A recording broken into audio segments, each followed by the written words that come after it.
몇 해 전에요, TV에 방영된 드라마 중에 나의 해방일지라는 드라마가 있었습니다. 이 드라마가 처음 전파를 탈 때는요, 시청률 면에서 대단한 성과를 내지 못했어요. 화제성이라 불리는 측면에서도 초반에 그다지 주목받지 못했습니다. 그런데 이 드라마가요, 조금씩 입소문을 타기 시작하더니 종영무렵이 돼서 인생 드라마였다, 이 드라마가 내 마음 울렸다라는 반응들이 쏟아지기 시작했습니다. 도대체 이 드라마가 늦게나마 빛나게 된 이유가 무엇이었을까? 나의 해방일지라는 제목 자체가 어떤 의미가 있는가를 많은 사람들이 궁금해하면서 저도 궁금해했어요. 나의 해방일지? 이름이 조금 특이하잖아요. 그래서 저도 한번 유심히 한번 살펴보았어요. 특별히 우리가 해방이라고 하면요, 보통 크게 두 가지를 떠올려요. 하나는 국가적 해방, 민족이 해방한다. 예를 들면 우리 일제강점기에서 우리 민족이 8.15 해방을 맞이했다라고 할 수 있는 해방일 수 있고요. 그런데 다른 하나의 차원에서는요, 개인적 차원인데 자신의 삶의 억압과 속박, 그리고 반복되는 스트레스나 불안에서 벗어나고 싶은 자유로움을 떠올릴 수 있는 것이 또 다른 해방이라는 것입니다. 이 드라마는 이 후자에 속하는 해방에 대한 이야기를 하고 있어요. 내용을 조금 스포를 한다면, 여러분 보실 분들은 다시 정주행해서 볼 수도 있겠지만, 오늘 이 이야기를 짧게만 얘기합니다. 지극히 평범한 3남매가 서울 변두리, 다시 말하면 경기도 어느 외곽 지역에 살고 있었습니다. 매일 일과 인간관계에 치여서 지쳐서 살아가다가 결국 자신들만의 작은 해방을 시도하고 싶어서 그 해방을 찾는 여정이 그려져 있는 드라마입니다. 우리가 일상 속에서 누구나 한 번쯤은 우리도 동일한 이런 감정을 느끼죠. 답답함, 무기력함, 지루함, 단조로움, 소외감, 외로움, 이러한 것들이 이 드라마에 가득 묘사됩니다. 첫째 딸 기정, 둘째 창희, 셋째 미정이라는 이 세 명의 3남매가 등장하고요. 각기 다른 성격을 가지면서 이 남매가 삶을 살아가는데 도대체 이게 뭘까? 이렇게 사는 게 왜 이렇게 살아야 되는 걸까라는 그런 질문들, 언제쯤 나아질까라는 질문을 던지면서 어느 날 막내가요, 동네에 나타난 정체불명의 남자를 만나게 돼요. 그 사람의 이름은 그냥 구씨예요. 구씨. 그렇게 나와요. 구씨라고. 그러면서 그 구씨를 만나서 이런 이야기를 하다가 이 미정이라는 그 셋째 딸이 그 구씨에게 이렇게 말해요. 당신은 나를 추앙해요, 날 추앙하세요 라는 표현을 써요. 이거 잘 안 쓰는 단어인데 드라마의 명대사로 남은 대사가 바로 나를 추앙해요 라는 단어입니다. 이 추앙하다라는 말은요, 사전적으로 우러러 받들다, 존경하다 라는 뜻이 있어요. 다시 말하면 현대적인 맥락에서 보면 추앙해 주세요 라고 할 수 있는데, 그것을 다시 말하면 단순히 칭찬만 해달라는 게 아니라 잘한다라고 말해달라는 수준을 넘어서서 내 존재 자체를 알아봐 달라고 하는, 나를 인정해 달라는 말이 포함된다는 겁니다. 그래서 이것이 그 드라마 내에 계속 그가 받고 해방되고 싶었던 것의 가장 중요한 맥락 속에서 그가 받고 싶었던 것은 결국 그 외로움에 대한 자신을 인정해주는 사람, 자신을 사랑해주는 그 사람, 그것을 만나고 싶었고 그것을 경험할 때 해방이라고 말하는 그 드라마의 요지가 있습니다. 너무 많이 얘기했죠. 드라마 다 본 것 같은데 보신 분들은 저도 다 보지는 않았어요. 이 드라마 속에서요, 이 단순히 이 추앙하다라는 이 목소리가 그냥 개인적인 목소리, 단순히 드라마의 목소리, 그런 문제를 넘어서 이 사회적인 메시지라는 생각도 들었고, 오늘 다시 생각하면 우리가 존경받기를 원하고 존중받기를 원하고 무시받기를 원하지 않는 우리의 마음과도 같은 그 단어, 나 좀 추앙해 주세요라는 그 단어가 현대인들의 그 마음을 울렸던 것 같아요. 여러분, 우리의 삶에서 이런 하나님 안에서 동일하게 우리가 우리의 영적 해방일지라는 제목으로 이 말씀을 나누고자 하는데, 오늘 사도 바울은 우리의 삶에 이 구속받은 것, 우리의 마음의 이 답답함과 우리의 어려움에 대해서 성경에서도 이것을 이야기하고 있다는 것입니다.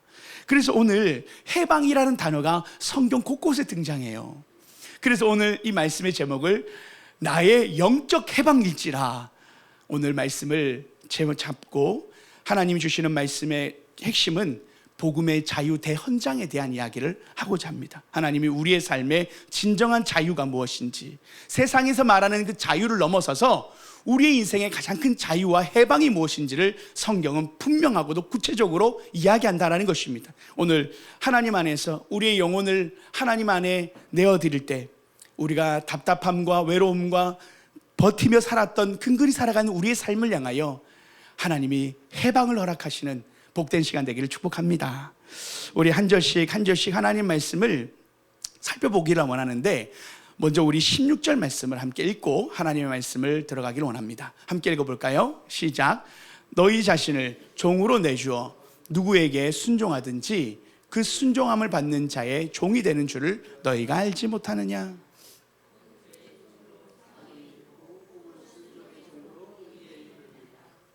이 16절에만 종이라는 단어가 많이 반복되지요. 오늘 사도 바울은 지난주에는 세례라는 단어를 이야기하며 죽음과 삶에 대한 이야기를 했다면, 오늘은 종이라는 단어에 집중합니다. 당시에 이 종이라는 개념은요, 고대 로마 사회에서는 완전히 신분이 그 주인에게 예속된 상태가 노예였던, 우리가 잘 아는 그 노예가 많습니다. 둘로스라고 하는 이 종이라는 개념은 누군가에게 종속될 수밖에 없는 것을 이야기합니다. 그래서요, 오늘 본문의 이 16절에 보면 너희 자신을 종으로 내주어라는 표현이 있어요. 너희 자신을 종으로 내주어라는 이 표현은 자발적이게 내줄 수도 있고 비자발적으로도 내줄 수 있는데, 누군가에게 복종하는 삶을 살게 된다는 것을 이야기하면서, 우리가 누군가에게 복종하게 될 때 그가 바로 우리의 삶의 주인이 된다는 것을 사도 바울은 이야기합니다. 주인은요, 그 노예의 재산과 노예의 자녀들까지도 모든 것들이 주인에게 귀속되어지죠. 주인의 재산이 되는 겁니다. 아이를 태어나게 해도 다 주인의 자식인 겁니다. 하나님은요, 우리 16절 말씀을 다시 한번 띄워보셔요. 여기서 보면, 혹은 너희 자신을 종으로 내어주어 누구에게든 순종하든지 그 순종을 받는 자의 종이 되는 줄을 너희가 알지 못하느냐 해서, 여러분 여기서 중요한 게 있어요. 순종을 하며 우리가 종이 되는 삶은 중립적이지 않다라는 거예요. 어떻게 중립적이지 않냐면 다음 절에 보면요, 혹은 죄의 종으로 사망에 이르거나 혹은 순종의 종으로 의에 이르거든 해서, 우리가 죄에 순종하거나 의에 순종하거나 죄의 종이 되거나 의의 종이 되거나, 하나님 앞에 우리가 살아가는 우리의 삶은 방금 말한 대로 중립적인 것이 아니라 선택적이라는 것을 볼 수 있어요.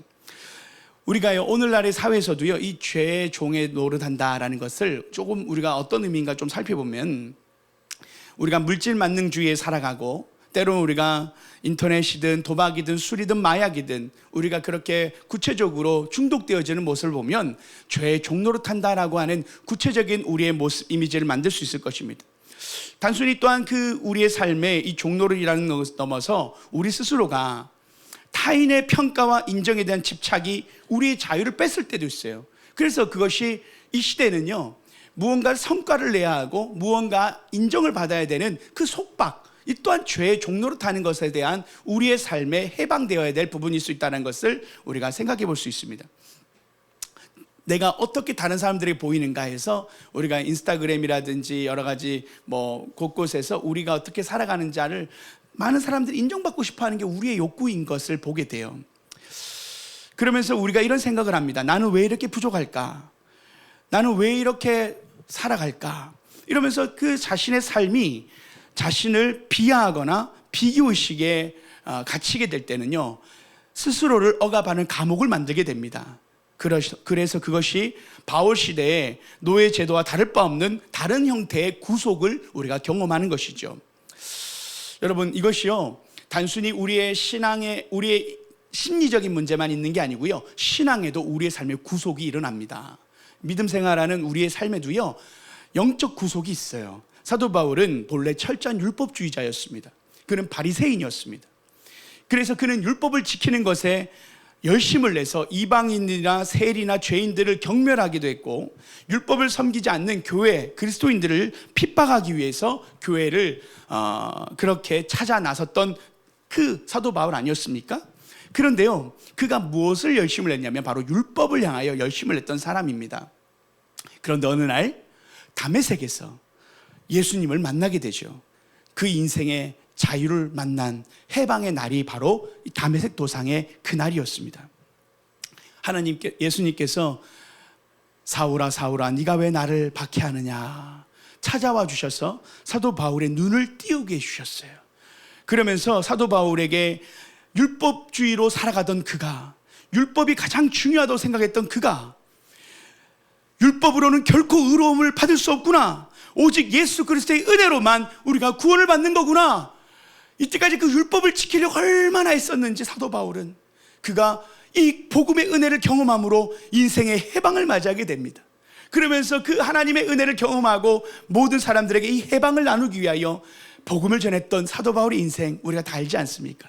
그가 다메섹에서의 그 해방의 날이 첫날이었듯 오늘 여러분, 오늘 이 예배의 시간이 우리의 삶에, 우리 영혼의 해방과 기쁨을 맞이하는 축복된 날이 되기를 축복합니다. 여러분, 오늘도 우리가 매주마다 우리의 영혼이 우리의 속박으로부터 풀려지는, 사단의 그 속박으로부터, 죄의 종노릇으로부터 풀려지는 역사가 복음의 능력의 역사입니다. 특별히 이 능력의 역사를 경험했던, 동일하게 사도 바울과 같은 그 고민을 했던 한 사람이 있었어요. 바로 종교개혁자 루터입니다. 루터도요, 사도 바울이 겪었던 그 죄책감과 율법주의의 굴레 속에서 심각한 고통을 경험했어요. 1500년 사도 바울 이후에 1500년 후에 일어났던 사람이죠.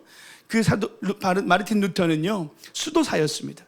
그리고 그는 젊었을 때부터 금욕주의를 실천하면서 엄격한 생활을 했어요. 조금이라도 죄를 지었나 싶으면 고해 성사를 하기도 하고, 때로는 자신을 학대하기도 했습니다. 하나님은 거룩하시고 나는 죄인인데 어떻게 의로워질 수 있을까? 그것이 루터의 고민이었어요. 그리고 죄책감이 늘 그를 짓눌렀습니다. 이것이 죄의 속박이었죠. 고행과 수도 생활로 스스로를 다스려 보고자 했지만 해방감을 맛보지 못한 것입니다. 자유를 맛보지 못한 것이었습니다. 그러나 그때 그가 로마서 이 말씀을 보며 오직 의인은 믿음으로 말미암아 살리라, 오직 의인은 믿음으로 말미암아 살리라, 행함이 아니라 우리의 어떤 잘남이 아니라 오직 하나님의 은혜와 사랑으로 우리가 살아가는 삶이구나. 내가 누군가에게 잘해야 인정받는 게 아니라 하나님의 사랑이 나를 붙잡고 계시구나. 내가 많은 사람들이 인정받고 나를 알아주길 원했던 그 내 안에 그 외로움과 내 안에 있는 그 구속받았던 죄로 인한 죄책감이 하나님의 사랑 안에서 내가 너를 사랑한다, 내가 너를 사랑한다 하시는 그 외침 앞에 루터가 무릎 꿇게 된 거 아닙니까? 여러분, 우리가요, 죄를 다 이길 수 없잖아요. 우리가 죄 가운데, 죄책감 가운데 하나님 우리에게 주신 말씀이 있어요. 지금도 말씀이 있어요. 딸 아들아 잘 왔다, 내가 너를 사랑한다. 주님은 우리에게 이렇게 자유를 외치십니다. 오늘 사도 바울과 루터가 경험한 이 복음의 은혜가 하나님 안에서 그들은 경험하며 하나님의 그 해방을 맞이하게 됩니다. 그런데 우리가 이런 질문을 우리가 하게 되지요. 우리가 로마서 6장을 들어서면서 우리가 지난주도 그렇고 오늘도 그렇지만 우리 16장 1절 말씀을 16장 우리 15절 말씀을 한번 다시 한번 보기를 원해요. 6장 15절, 우리 6장 15절을 한번 보면요, 이렇게 적혀 있어요. 한번 읽어볼까요? 시작. 그런즉 어찌하리요? 우리가 법 아래 있지 아니하고 은혜 아래 있으니 죄를 지으리요? 그럴 수 없느니라. 우리가 지난주에도 우리가 그렇다면 은혜를 더하게 하려고 죄를 지을 것이냐, 사도 바울이 뭘 했습니까? 그럴 수 없느니라고 했는데 오늘의 뉘앙스는 조금 다른 뉘앙스예요. 다시 한번 띄워보셔요.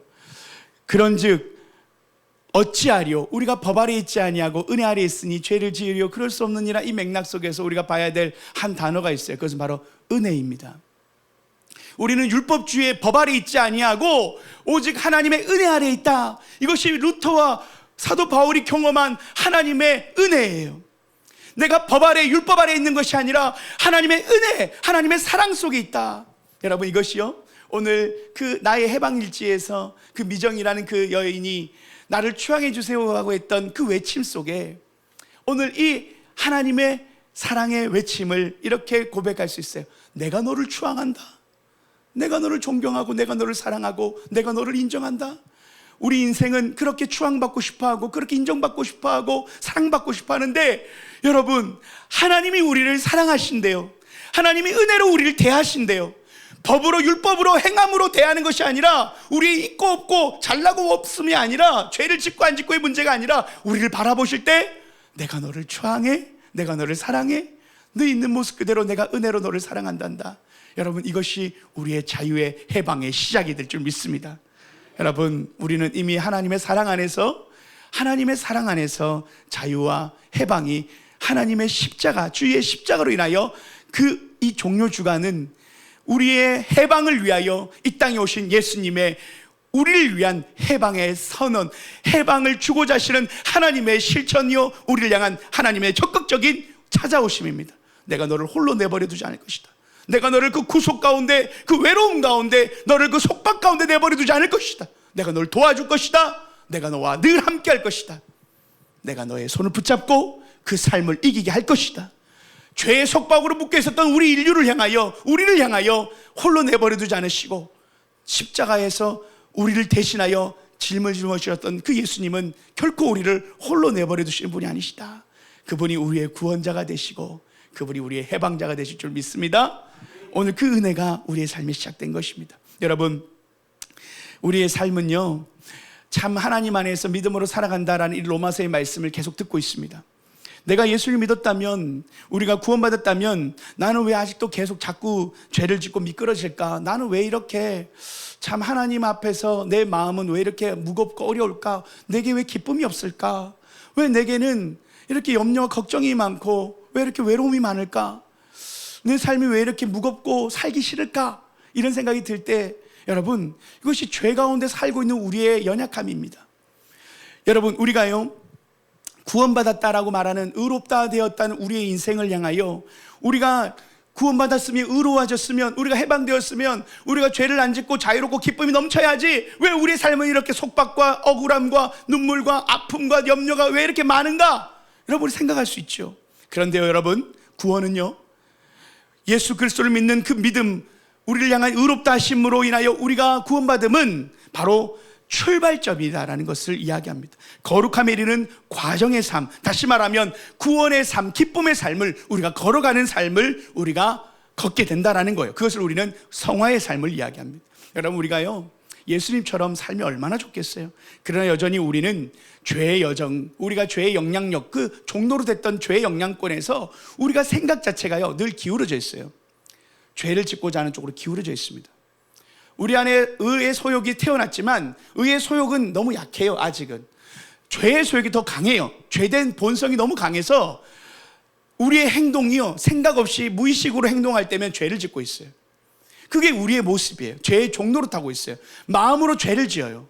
마음으로 우리 마음에 때로는 분노하기도 하고, 때로는 우리의 마음에 미워하기도 하고 정죄하기도 하고, 우리의 마음에서 사랑이 없고 우리의 마음에서 비판이 있고, 여러분, 우리 마음에서요, 하나님 자유된 우리의 인간이 하나님 안에서 우리의 본성이 선하여야 하는데, 여전히 우리의 모습은 여전히 변화되지 않는 것 같은 모습 속에서 죄책감 가운데 우리의 마음을 혹여나 그렇게 어려워하는 분들이 계시다면, 여러분 기억하셔야 돼요. 우리가 하나님의 은혜 안에서 구원받은 우리들은 성화의 과정, 다시 말하면 구원 이루어가는 마지막 날에 우리의 삶의 진정한 영화롭게 하실 그 하나님을 바라보며 우리가 해방을 맞이하게 될 그날을 보게 되는 거예요. 우리가 22절 말씀을 함께 보겠습니다. 22절 말씀을 보면 이렇게 시작되어 있어요. 그러나 이제는 이라는 단어가 있어요. 그러나 이제는 너희가 죄로부터 해방되고 하나님께 종이 되어 거룩함에 이르는 열매를 맺었으니 그 마지막은 영생이라. 여러분, 우리가요, 이제는 우리가 걸어가는 과정임을 보여줘요. 그러면서 우리가 죄로 해방되었지만 여전히 우리는 의의 열매를 이루는 그 걸음, 그리고 마지막에 영생의 길로 나아가는 우리 믿음의 여정이 있다는 거예요. 우리의 해방의 시작되었고, 이 거룩한 과정에 우리가 책임과 함께 주님을 함께 섬기는 그 구원의 시작이 이제는 우리의 삶에 펼쳐지게 되었다. 그러면서 여전히 우리가 죄의 영향력에 있지만 그럼에도 거룩함에 이르는 열매를 맺고 그 종착지에는 영생을 얻게 될 것이다. 여러분, 그래서요, 우리 해방의 종착지가 있어요. 우리 23절 말씀, 이 말씀이 우리에게 오늘 핵심 메시지. 자, 함께 읽어봅시다. 시작. 죄의 삭은 사망이요,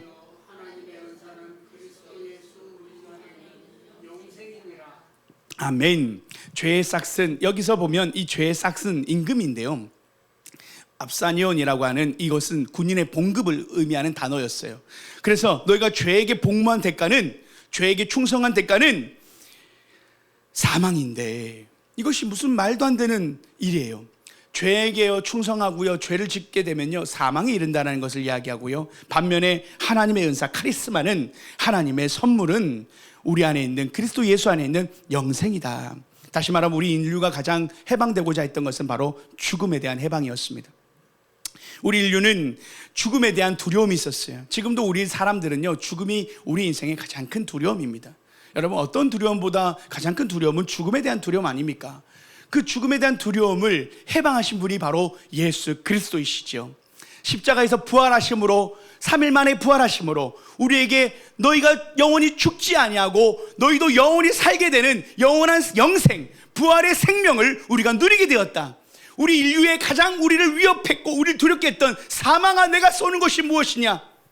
예수 그리스도의 십자가에서 그 모든 사망의 권세를 깨뜨리신 예수 그리스도, 그 부활의 권세가 그 우리를 진정한 해방의 길로 이끄시고 영원한 생명으로 우리를 하나님께서는 초청하신다. 마지막은 영생이다. 할렐루야. 여러분, 우리의 삶은요, 끝이 있습니다.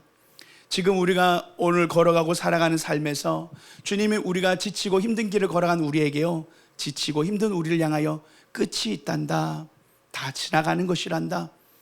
하나님이요, 우리의 삶에 때로는 광야의 길을 허락하실 때가 있죠. 어쩌면 우리가 예수님 믿고 하나님 저 빨리 천국에 데려가시지 왜 굳이 이 땅에 남겨두셔서 이 험한 꼴을 다 보게 하십니까? 그런 마음도 우리 가운데 들 때가 있잖아요.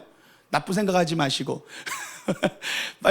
빨리 주님 만나고 싶다, 좋은 소망이지만 하나님이 우리에게 이 땅에 남겨주신 이유는 사명이 있기 때문입니다. 하나님이 우리를 통해서 이 땅에서 하나님의 뜻과 하나님의 나라를, 우리를 통하여 하나님의 복음을 사도 바울처럼 하나님의 그 자유와 해방을 전하는 자로 우리를 이 땅에 파송하시고 세우셨다는 사실입니다. 우리가 이 땅에서 우리의 삶이 근근히 살아감으로 내가 왜 살지가 아니라, 해방된 우리 인생, 이미 우리에게 부활의 영광이, 우리에게 영원한 생명이 주어졌고, 우리가 살아가는 목적은 먹고 사는 문제가 아니라 영원한 생명을 소망으로 붙드는 우리들은 이 땅의 삶이 끝이 아니라 영원한 생명이 우리에게 주어졌다는 사실 속에 우리가 이 땅에서 자유와 해방을 전하는 자로, 사명자로 하나님 우리를 이곳에 보내셨다라는 그 사명의식으로 하나님 우리가 살아가기를 원하신다라는 겁니다. 여러분, 이것이요, 오늘 우리가 해방을 맞이한 이 나의 영적 해방일지의 시작점에 여러분 첫 글을 쓰길 원해요. 나의 사명, 내가 지금까지는 내 삶의 옥죄어서 살아왔던 나의 속박 속에 있었다면, 이제는 내가 하나님 안에서 우리의 자유를 주신 그 죄로부터 구원하시며 우리에게 영원한 생명을 주신 그 자유를 우리가 경험함으로 이 땅에서 살아가는 목적이 하나님의 나라와 뜻을 위하여 살아가는 그 목적으로 여러분 우리의 삶을 수정하시기를 축복합니다. 여러분, 그것이요, 우리가 그리스도인의 삶에 하나님이 우리에게 주실 마지막 이 천국 상급에 대한 하나님이 우리의 삶에 주신 가장 큰 약속이요, 하나님이 선물을 우리에게 준비하고 계시다라는 것 속에 여러분, 우리가요, 하나님의 그 사랑 가운데 오늘도 우리가 살기를 원합니다. 예수 그리스도께서 은혜로 우리를 구원하신 것은 여전히 지금도 내가 너를 사랑한다는 그 메시지 속에서 우리가 오늘도 힘들고 어려워도 그 하나님의 사랑을 붙들었으면 좋겠어요. 여러분, 제가 이렇게 얘기해 드릴까요? 안 힘든 사람 없습니다. 세상을 살아가는 걸음이요, 쉬운 사람 아무도 없습니다. 외롭지 않은 사람이 없어요. 그 드라마가 왜 히트를 마지막에 쳤겠어요? 다 외롭다라는 겁니다. 여러분, 옆에 있는 부부끼리도요, 외롭습니다. 저도 외로워요. 목사도 외롭고, 여러분, 다 각자의 사명과 무거운 십자가가 있는 겁니다. 하나님 왜 빨리 데려가시지라는 그 생각을 지울 수가 없잖아요. 왜 남겨두셨는지를 봐야 되는 겁니다.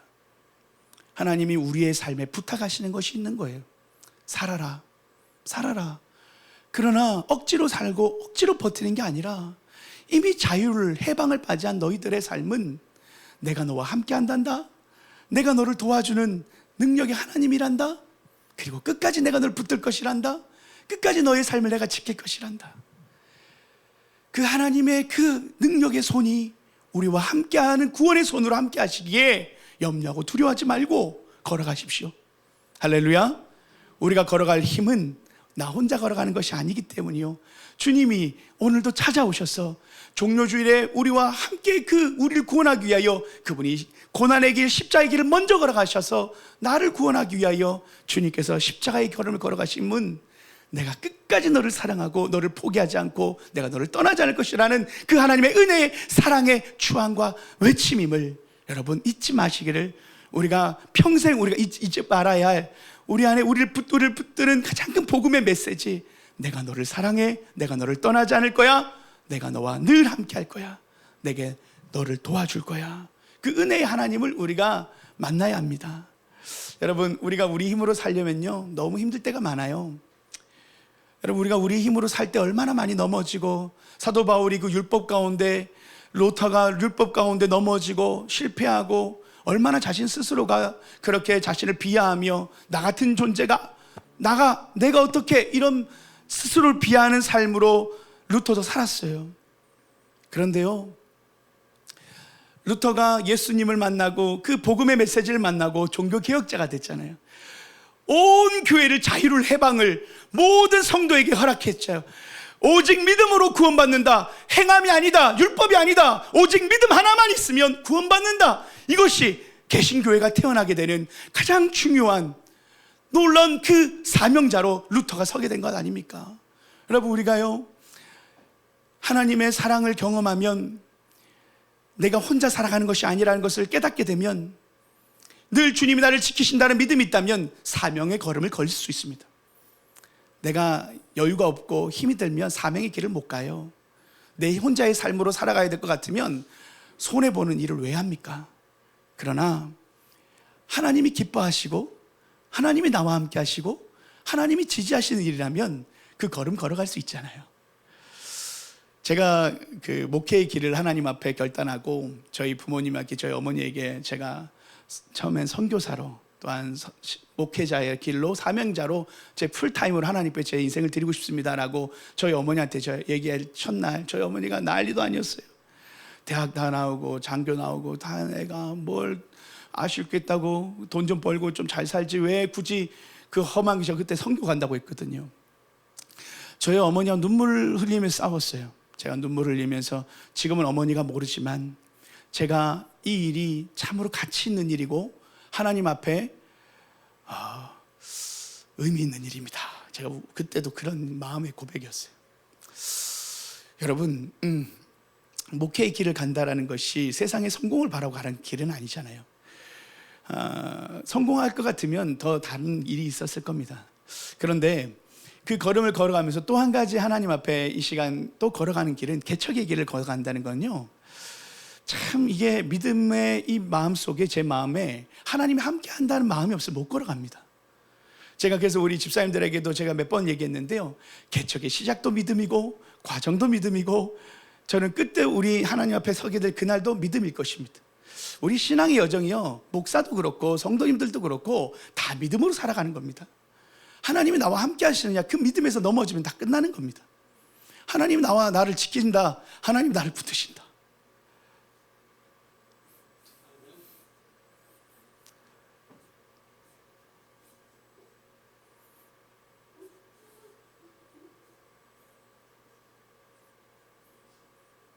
여러분, 하나님이 우리의 삶을 지지하십니다.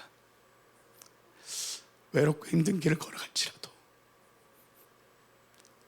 하나님이 여러분들을 사랑하십니다.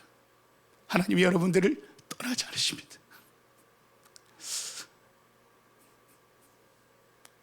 잘 이겨내시길 축복합니다. 제가 우리 성도님들의 삶을 들으면서,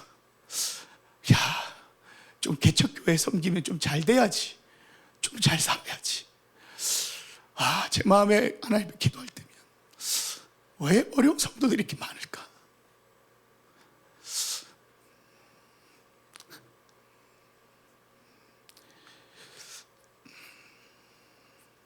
제가 목사지만 목회자의 어려움까지 여러분한테 얘기하면 더 어려워질 것 같아서 제가 말을 많이 아낍니다. 여러분들의 삶의 그 무게의 어려움을 들을 때면 저도 동감합니다. 많이 어려우시군요. 저도 참 어려운데 다 어렵군요. 그런데 여러분, 제가 다시 말씀드리지만 이 개척의 걸음을 걸어가는 건 저희 아버지가 부자여서가 아니에요.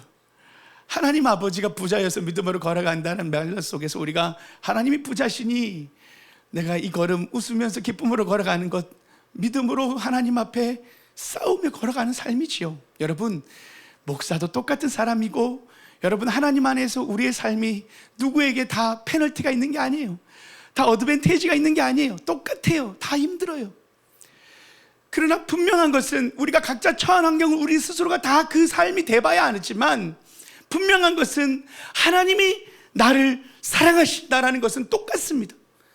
목사도 사랑하시고 여러분 성도도 사랑하신 하나님의 사랑은 변함이 없고, 예수님이 십자가는 김금희 목사를 위해서 오신 것이 아니라 우리 모두를 위하여 십자가 지시러 이 땅에 오신 그분의 사랑은 우리 모두를 사랑하시는 사랑입니다.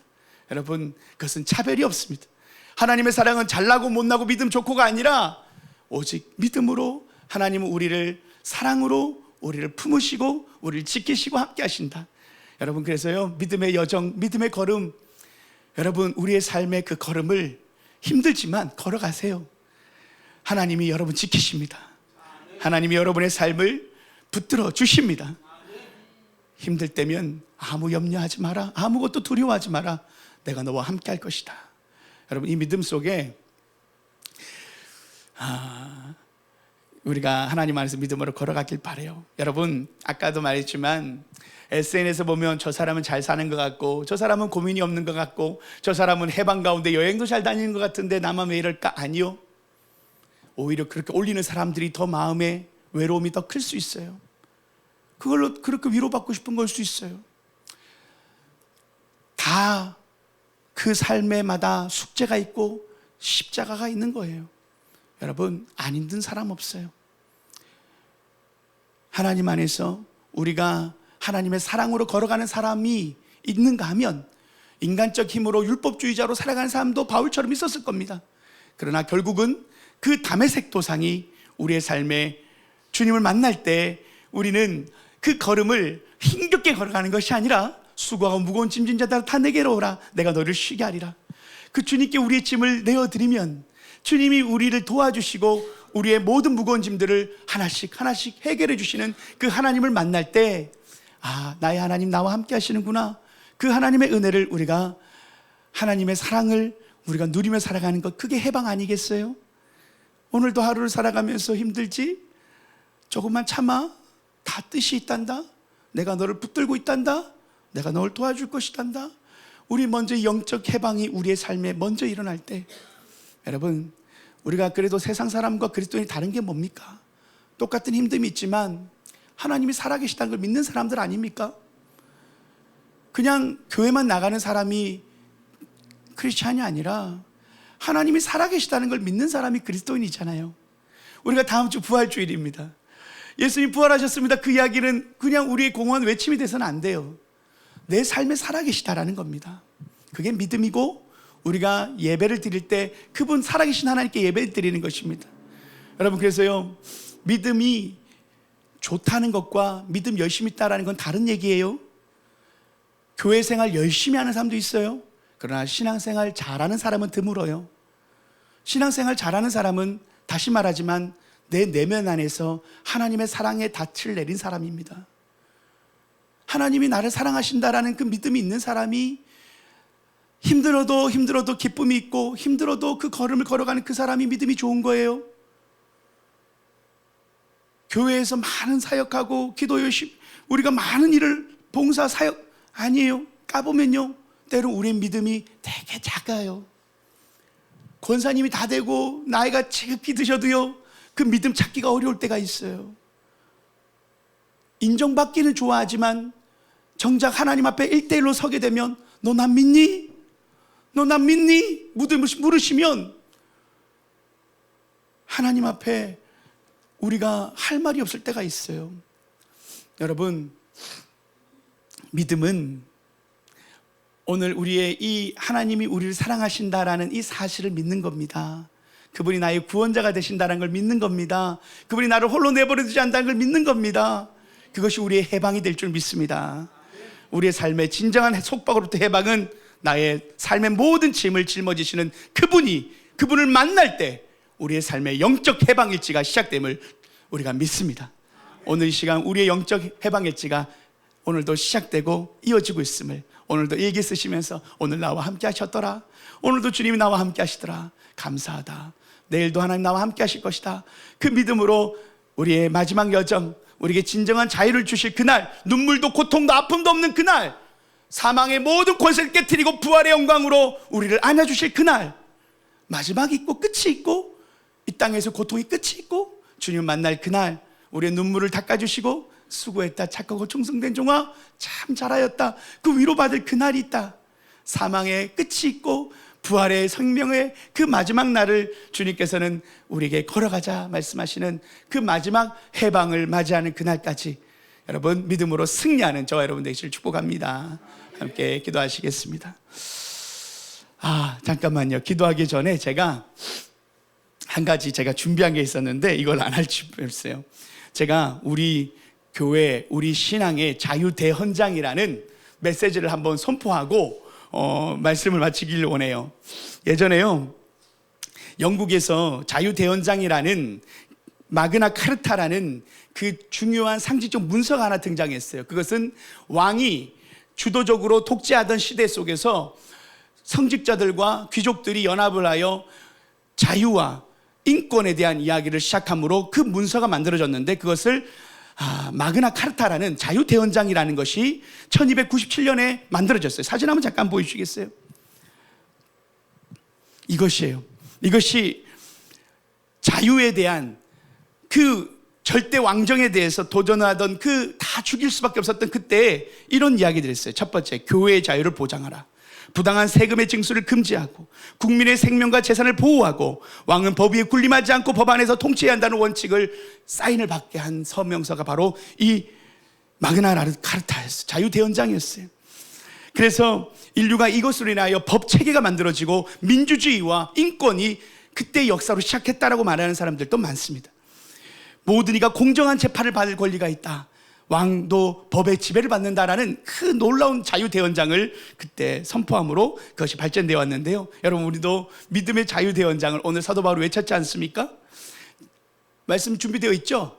한번 띄워봐 주시겠어요? 제가 하나 하면 우리가 이렇게 외치기를 원해요. 자, 제가 하나 하면 그 옆에 읽으시면 돼요. 자, 하나, 우리는 예수 그리스도의 십자가 대속으로 말미암아 죄와 사망에서 자유케 되었다. 아멘. 둘,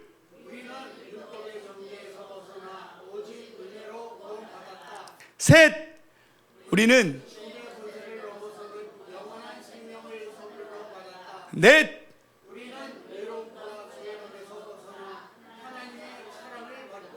다섯,